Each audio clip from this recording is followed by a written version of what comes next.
মন্ত্রীরা সব কোথায় গেল, কোথায় কাদের কাকা? তাদের ছাড়া দেশটা কেমন লাগে ফাঁকা ফাঁকা। মন্ত্রীরা সব কোথায় গেল, কোথায় কাদের কাকা?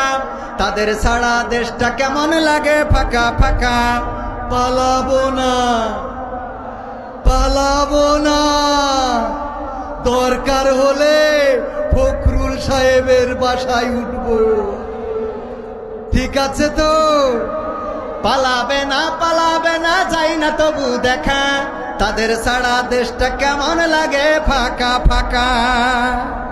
আইন মন্ত্রী আটকে গেল আইনেরই ফাঁকে, দাড়ি ছাড়া দরবেশের ভণ্ড ভণ্ড লাগে। ঠিক না বে ঠিক? আইন মন্ত্রী আটকে গেল আইনেরই ফাঁকে, দাড়ি ছাড়া দরবেশের ভণ্ড ভণ্ড লাগে। শুনছি কত নেতা নেত্রী হইছে গ্রেফতার, শুনছি কত নেতা নেত্রী খাইতে